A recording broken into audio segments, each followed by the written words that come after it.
오늘 말씀의 배경이 굉장히 중요합니다. 열왕기상 17장의 배경은 아합이, 왕의 이름이 아합입니다. 아합이 나라를 통치하던 시기입니다.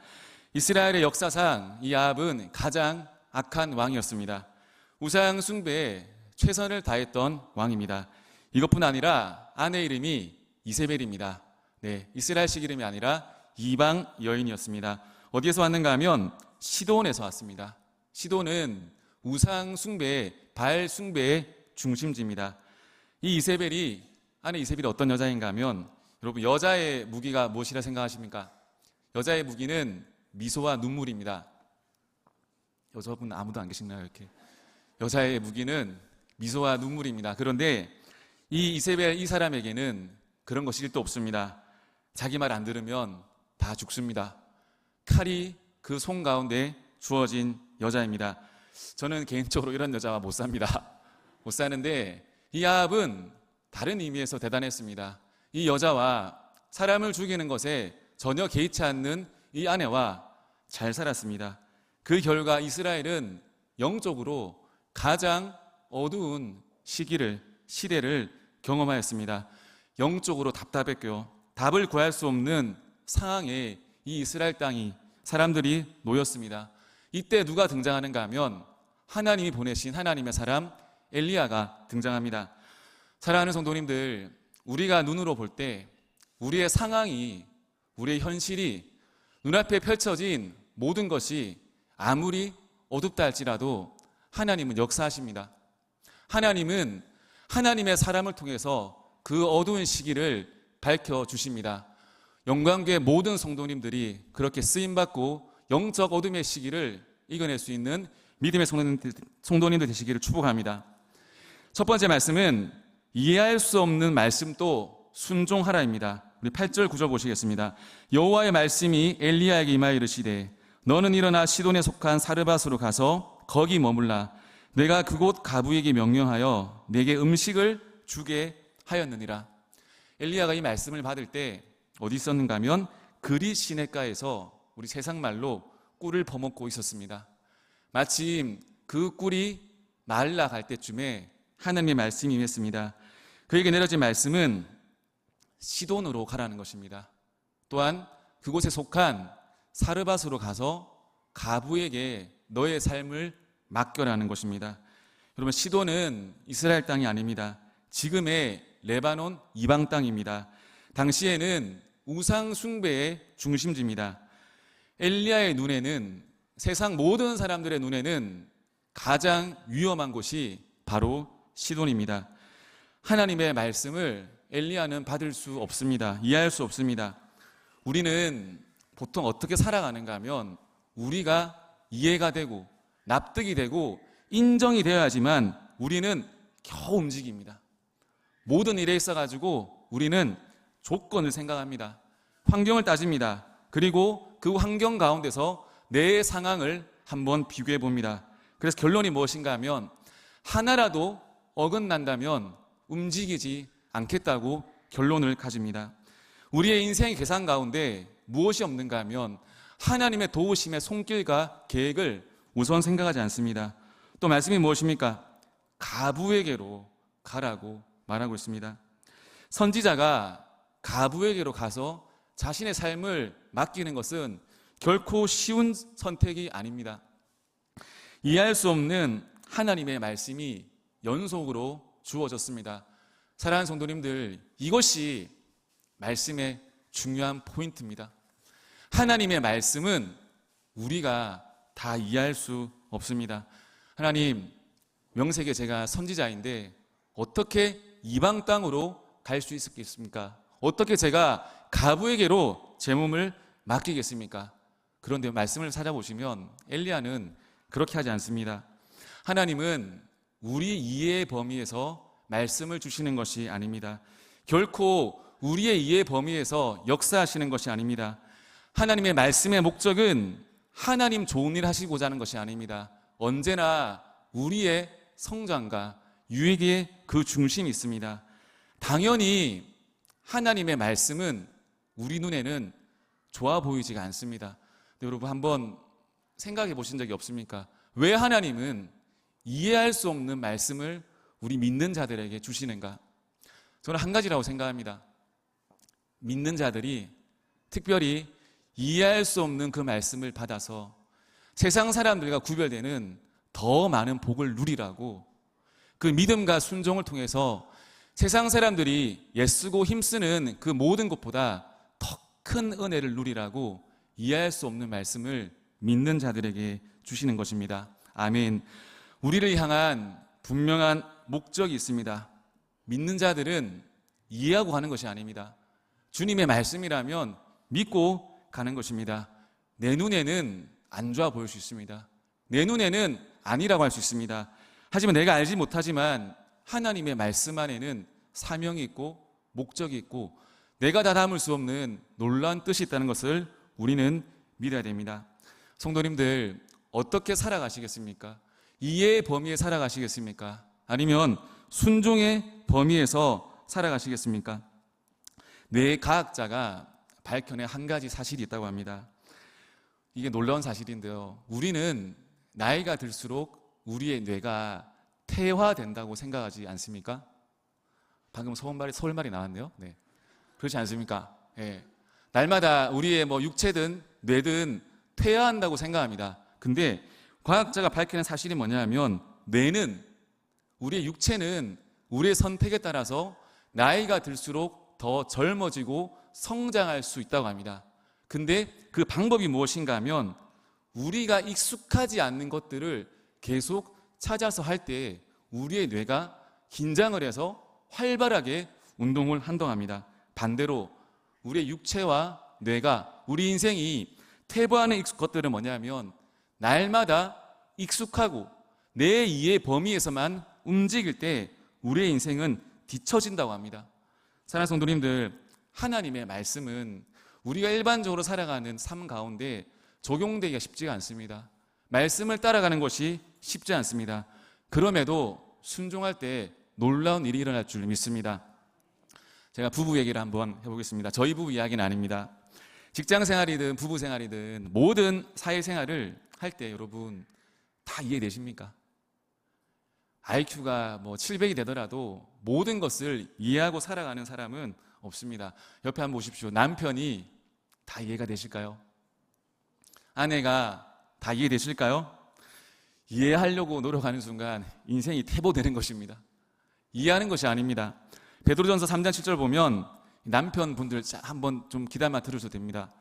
남편들아, 이와 같이 지식을 따라 너희 아내와 동거하고 그를 연약한 그릇이요 또 생명의 은혜를 함께 이어받을 자로 알아 귀히 여기라고 합니다. 쉽게 말해가지고 본능대로 살지 말고 이 아내를 두고, 여자를 두고 공부를 해라고 합니다. 내 아내가 어떤 존재인지, 무엇을 좋아하는지, 무엇을 싫어하는지 이 감정과 느낌으로 살지 말고 열심히 공부를 해야지 부부관계가, 생활이 원만하다는 것을 말하고 있습니다. 남편분들, 아내분들이, 저희 가정은 그렇지 않습니다. 잔소리를 많이 하지 않습니까? 안 하시면 감사하지만 대부분 아내들이 잔소리를 많이 하거든요. 근데 그것이 아내의 사명입니다. 이상히 여길 일이 없습니다. 그렇게 태어난 것입니다. 아닙니까? 기분 나빠하시면 안 됩니다. 아내의 잔소리를 기분 나빠하는 순간 이 시작점부터 안 되는 겁니다. 아내는, 여자는 그렇게 태어난 거예요. 이 아멘 안 하셔도 됩니다. 남자는요, 어떻게 태어났는가 하면 혼나기 위해서 태어났습니다. 이게 여자들한테는 없는 은사거든요. 여자는 혼 못 납니다. 그렇지 않습니까? 근데 남자는요, 혼내는 남자는 조금 이상한 남자입니다. 남자 아닙니다. 남자는 혼나는 은사가 있는 거예요. 아내가 아무리 잔소리를 해도 그걸 다 이겨낼 수 있는 그 은사와 재능이 하나님 주셨습니다. 그래서 이해하는 거예요. 아내의 그 잔소리를 이해하려 하는 게 아니라 받아들이는 거예요. 또 어떻게 좀 더 발전적인 인생을 사는가 하면 멋지게 혼나는 거예요. 혼날 때도 그냥 받아들이고 혼나고 멋있게 혼이 나는 겁니다. 큰 소리 치면, 남자는 큰 소리 치는 거 아닙니다. 큰 소리 치는 거 남자 아닙니다. 어떻게 하는가 하면 여자 혼내면 항상 동작은 크게, 목소리는 작게, 알았어. 그래야 됩니다. 부부든 사회생활이든 내 이해 범위에서 움직이겠다. 다 망가지는 겁니다. 인정해 주는 거요. 저렇게 태어났구나. 나는 잔소리 듣기 위해 태어났구나. 이걸 받아들이고 살아가면 인생이 얼마나 행복한지 모릅니다. 근데 나는 잔소리 안 들어야지. 됩니까? 안 됩니다. 나는 뭘 극복해야지. 안 됩니다. 받아들이는 거. 주어진 말씀, 아내의 말씀, 남편의 말씀, 하나님의 말씀 받아들이는 거. 내가 다 담을 수가 없습니다. 그러기에 복 있는 사람은 받아들이는 사람이 복 있는 사람입니다. 연예계의 인고 부부 최수종, 하이라 부부 아시죠? 대한민국 남자의 적입니다. 최수종. 진짜 남자의 적입니다. 너무 잘하니까 우리가 비교되잖아요. 근데 이 부부도 결혼 생활 시작했을 때 이 이쁜 미모가 화려하신 분들이 사실 빈틈이 많거든요. 아멘 하셔야 됩니다. 여기서 다 그렇다고 하셔야 됩니다. 빈틈이 많아요. 결혼을 했는데 내 아내가 빈틈이 많은 거예요. 뭐 옷을 벗으면 막 홀라당 아무 데서 집어던지는 거. 근데 이 최수종 씨는 성격이 되게 꼼꼼한 성격이었다. 그래서 아내를 쫓아다니면서 이게 막 담고 정리하고. 그러니까 매일 부부끼리 다툼이 일어나는 거예요. 여보 좀 똑바로 해봐. 약간 바뀌죠 남자 여자가. 좀 똑바로 해봐. 근데 고쳐집니까? 안 고쳐집니다. 진짜 살아보시면 알지 않습니까? 안 고쳐집니다. 근데 이 최수종 씨가 어느 날 갑자기 마음을 새롭게 먹었대요. 아, 내가 상대를 고치려고 하는 게 아니라 상대의 부족함을 내가 채워줘야 되겠다. 그래서 그때부터 조용히 이 아내가 아무 때나 벗어놓으면 그러지 마 하는 것이 아니라 뒤에 쫄쫄 따라다니면서 할 수 있는 대로 그 옷을 정리하고 채워주니까 그 가정 가운데 행복과 사랑이 넘쳐나는 가정이 되었다고 합니다. 우리 뭐 다릅니까? 우리도 할 수 있습니다. 그게 뭐가 어렵습니까? 받아주는 거요. 아, 당신 왜 그래? 아, 저 사람 왜 그래? 이게 아니라 받아주는 거요. 약하구나. 부족하구나. 우리도 부족한 게 있거든요. 우리가 받아줘야지 우리도 겨우 헤아림을 먹지 않겠습니까? 사랑하는 성도님들, 하나님의 말씀, 우리 인생 모두 살아가는 가운데 이해의 범위가 아니라 인정하고 순종하고 받아들이는 그런 축복이 넘치시길 축복합니다. 두 번째는 삶의 우선순위를 정해야 됩니다. 우리 10절로 13절까지 보도록 하겠습니다. 그가 일어나 사르밧으로 가서 성문에 이를 때 한 가부가 그곳에서 나뭇가지를 줍는지라. 이에 불러 이르되 청하건대 그릇에 물을 조금 가져다가 내가 마시게 하라. 그가 가지러 갈 때 엘리야가 그를 불러 이르되 청하건대 내 손에 떡 한 조각을 내게로 가져오라. 그가 이르되 당신의 하나님 여호와께서 살아계심을 두고 맹세하노니 나는 떡이 없고 다만 통에 가루 한 움큼과 병에 기름 조금뿐이라.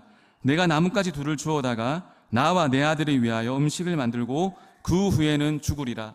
엘리야가 그에게 이르되 두려워하지 말고 가서 내 말대로 하려니와 먼저 그곳으로 나를 위하여 작은 떡 한 개를 만들어 내게로 가져오고 그 후에 너와 내 아들을 위하여 만들라. 엘리야가 참 멋있죠. 선지자. 하나님의 말씀에 순종하였습니다. 자신이 순종하니까 담대히 하나님의 말씀을 선포할 수 있습니다. 사르밧 가부가 떡을 가져오라는 그 말에, 물을 가져오라는 이 말에 1차적으로 순종하는 모습을 보여줍니다. 근데 여기서 진짜 중요한 믿음의 포인트가 있습니다. 떡을 가져오라는 그 엘리야의 명령에 가부의 대답이 무엇인가 하면 떡은 없고 한 끼 먹을 음식이 있습니다. 그리고 이 음식을 나와 내 아들이 해 먹고 나는 죽겠다는 것. 이 말은 인생에 죽을 각오가 되어 있다는 그런 뜻이 아니라 내 인생은 그냥 절망의 인생이라고 포기하고 그냥 내어놓은 겁니다. 그럼 겉으로 그냥 볼 때는 이 가부가요, 먹을 것이 없는 것처럼 보이지만 실상의 이 가부가 진짜 없었던 것은 먹을 게 없는 것이 아니라 삶의 우선순위가 그녀의 삶에 없는 것입니다. 우리는요, 보통 우리 손에 잡힌 물질이 없는 것에 대해서 막 힘들어 하거든요.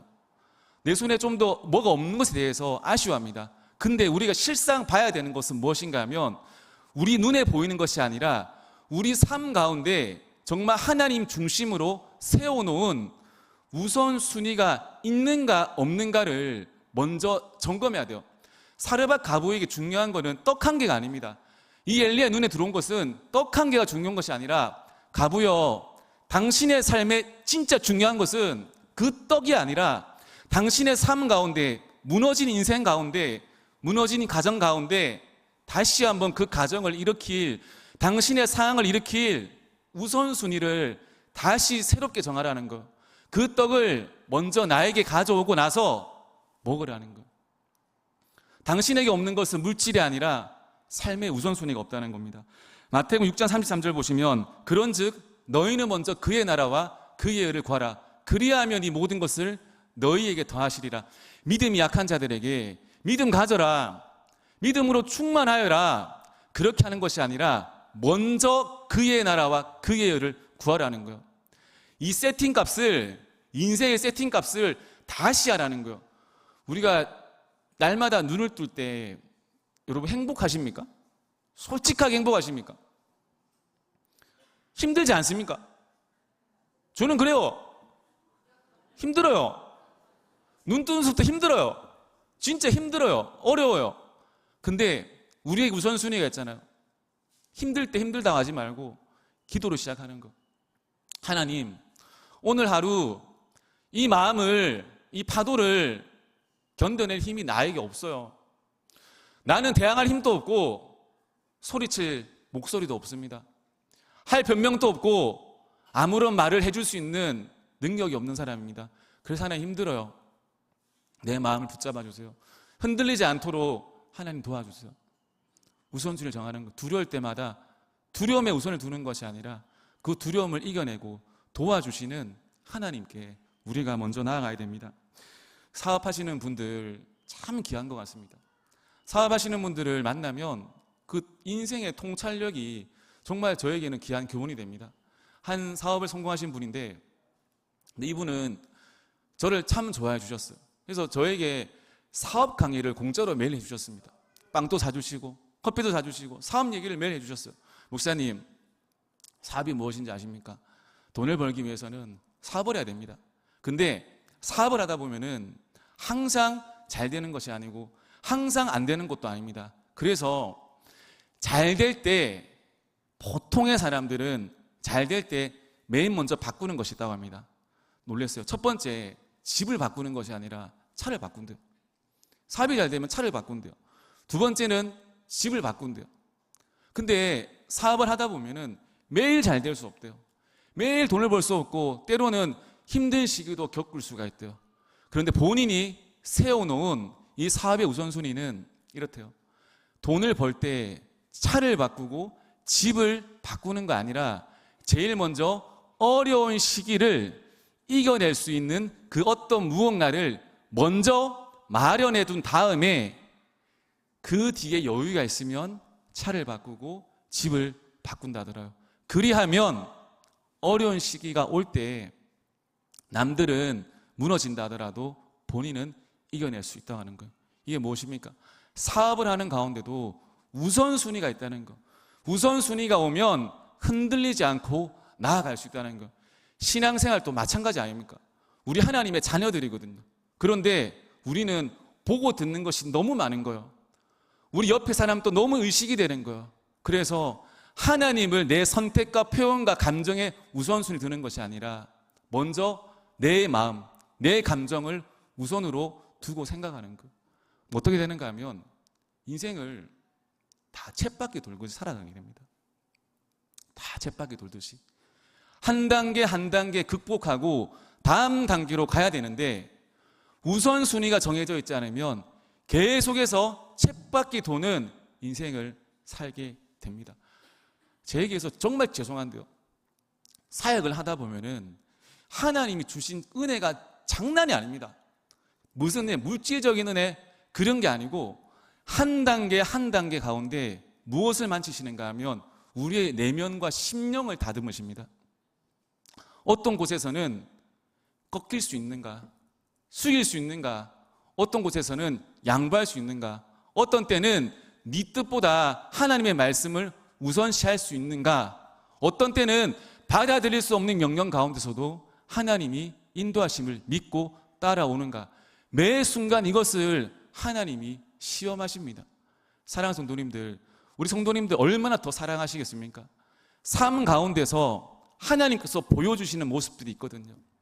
무엇을 보시는가 하면 그 상황 가운데서 하나님의 말씀과 능력과 그대로 그것을 심고 나가는가, 아니면 여전히 내 하고 싶은 대로, 내 원하는 대로 따라가는가.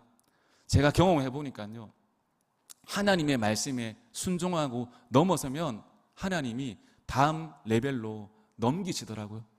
사랑하는 성도님들, 하나님은요, 우리가 영적으로 다 성장하기를 원하십니다.